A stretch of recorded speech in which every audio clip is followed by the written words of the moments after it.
sul Napoli voglio essere spassionatamente sincero fino in fondo e dirvi che avevo un solo dubbio, uno e uno soltanto, che dopo l'infortunio di Lukaku la squadra facesse fatica, perché Lucca, nonostante io credo sia molto meglio di quello che abbiamo visto, no, in queste prime uscite, è comunque un attaccante che ha bisogno di essere lavorato, come ha detto più volte Conte, bisogna anche un po' indottrinarlo, ecco, diciamo così.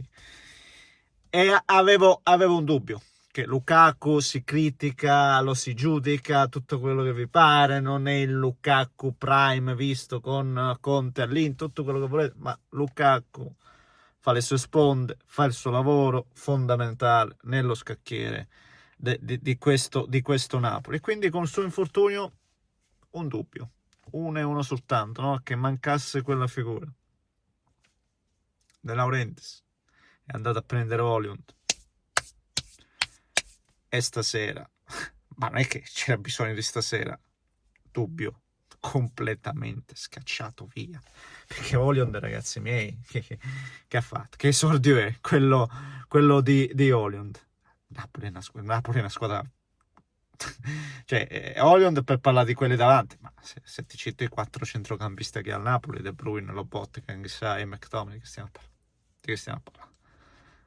Se riesce ad avere un po' di continuità a Buongiorno, che è l'unica cosa che gli è mancata, risolvono qualsiasi problema anche dietro, per cui ragazzi, cioè, Napoli che sia la squadra, per me è anche la squadra più forte, per me il Napoli è anche la squadra proprio più forte, cioè, perché per me il Napoli è forte da tanti anni, cioè per me il Napoli è forte da tanti anni, cioè sembra che alcuni scoprono ogni anno scoprono la forza la scopro ogni anno, ma per me è stato sempre tutto abbastanza chiaro. C'era solo da andare a limare dei dettagli, e sono stati anche limati. Quindi a tutto questo aggiungerci un allenatore che è come un martello, ed essere martellante fa la differenza, perché poi secondo me il Napoli oggi apprende anche un'altra lezione, che le partite non finiscono mai, perché sul 3-1 ha sbandato, ha continuato a sbandare e poteva prendere tranquillamente un altro gol, e questa roba qua a Conte fa uscire di testa. E il fatto che sia uscita fuori sta roba, ma che comunque non abbia per forza di cose compromesso il risultato, perché stavamo vincendo 3-0. Napoli tranquillamente stava vincendo 3-0 e ne poteva fare 6.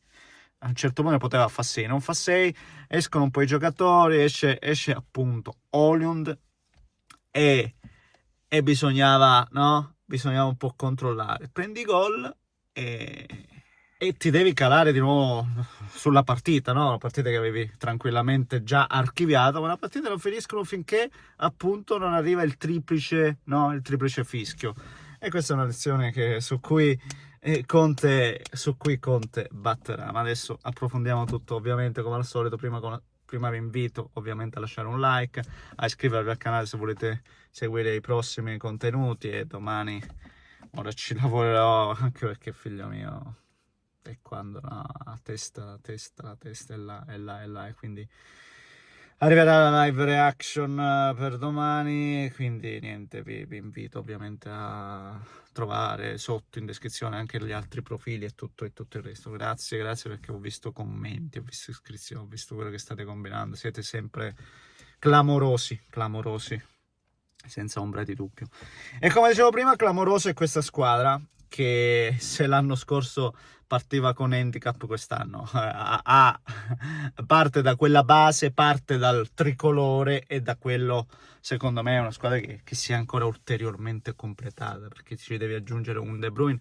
E ribadisco e voglio dirla sta cosa, il Napoli non sembra e non è ancora assolutamente al 100%, e nonostante ciò la vedi anche fare quello che un po' gli pare in mezzo al campo, pronti via l'aggressione, pronti via subito il rigore, subito tre gol, praticamente chiusa, Poi, come dicevo prima, devi essere attento, la partita la devi portare veramente sino all'ultimo secondo, altrimenti poi si può complicare. Però questa roba qua è successa stasera, ma sappiamo come lavora Conte, difficilmente si protrarrà avanti, e quindi è un Napoli che parte 9 su 9. C'è la Juve che insidia, ma io vi dico la mia. Per me Napoli, per me Napoli, ma l'ho sempre detto già dall'anno scorso, lo dico da sempre, figuratevi adesso cosa posso pensare di questo Napoli qua. Per me c'è il Napoli e poi ci sono tutte le altre che possono provare a dire la loro, ma sul campionato, ragazzi, non vedo veramente della Fiorentina per 60-70 minuti. Io non ho visto niente, non ho visto quasi niente, se non sì sulla quel salvataggio di Lorenzo, se non sbaglio, però per il resto veramente una squadra che può fare quello che gli pare. Oh, ragazzi, quei 4 lì in mezzo sono credibili. E poi, lo dicevo prima, poteva essere, e su sto fatto torno, Oliund, ragazzi miei, ma che giocatore, ragazzi, fa un gol incredibile, esordio col piede debole, ragazzi, questi sono dettagli non da poco. Giocatore, il movimento, la palla che gli dà Spinazzola, è una squadra che ha, perché lo stesso Spinazzola, no? Che non se lo fila di striscio nessuno, eppure è un giocatore, se sta mediamente bene. Spinazzola non è così scarso, non ne vedo tanti davanti a lui in Serie A, parliamo di Serie A. Quindi io non lo so, ma io ribadisco, io mi rivolgo a quelli che ogni anno cadono dalle nuvole e non si rendono conto della reale forza di questa squadra, forse perché davvero credono anche alle parole di Conte, che sta lì sempre a fare da pompiere, da abbassare, ma quest'anno non c'è proprio da niente. Ecco, Conte, io me lo ricordo bene, un anno disse: vorrei partire in pole una volta. Quest'anno parte non in pole, parte con un giro di vantaggio.